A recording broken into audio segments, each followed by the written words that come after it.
我哋每一個人嘅原生家庭都好可能會影響我哋嘅性格、做事嘅方法，無論喺學校、工作、朋友、親戚當中，我哋嘅表現可能都會好唔同。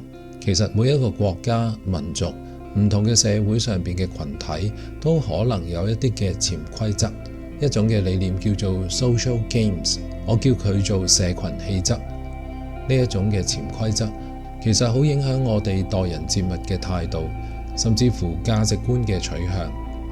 好明顯，我哋嘅社會一定有一啲人樣樣都要跟足規矩做嘢，又有啲人可能覺得唔使所有規矩都做到足嘅。另外有啲人覺得合群性非常之重要，一定要保持自己人嘅關係。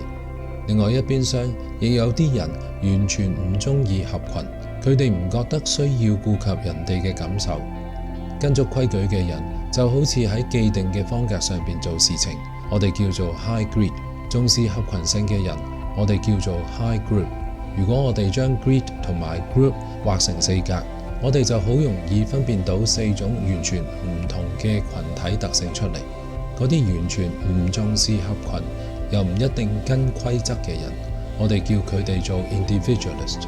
佢哋一般係個人主義者，好多時候都會喜歡獨斷獨行，其他人嘅觀感完全唔需要考慮，只要滿足到個人嘅期望，先至會冇糾紛。嗰啲好着重合群，但係又唔一定跟足規則嘅人，我哋叫做 egalitarian。佢哋一般都係合群主義者，自己人嘅關係同利益永遠行先。有熟人識嘅話，飲茶就唔使排隊啦。要和解就一定要靠自己人嚟做和事佬。嗰啲好着重合群，但係又重視規矩嘅人，我哋叫佢哋做 corporate 或者 hierarchist。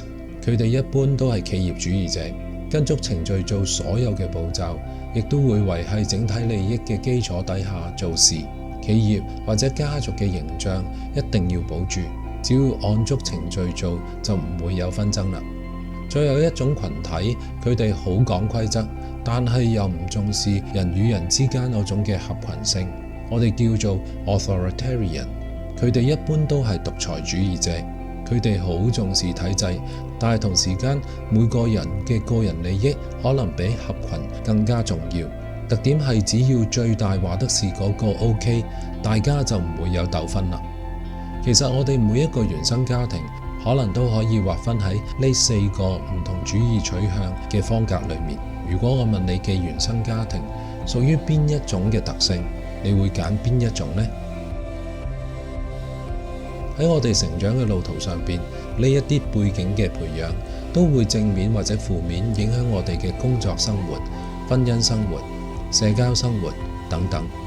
如果我哋喺一間小公司裏面，嗰種嘅文化好多時候都係獨裁主義。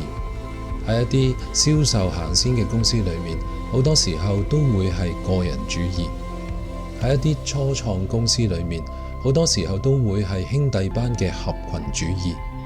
大部分上市嘅公司同埋大型嘅機構都會係企業主義。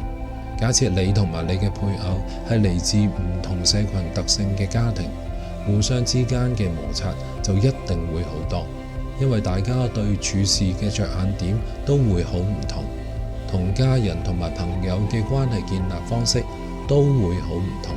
但係如果我哋明白到原來大家 social game 嘅玩法，咁我哋就可以嘗試用同理心去對待對方啦。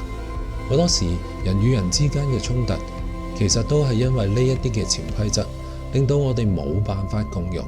如果我哋唔明白點樣去用唔同嘅社群氣質去排解糾紛，紛爭就只會持續而冇辦法解決。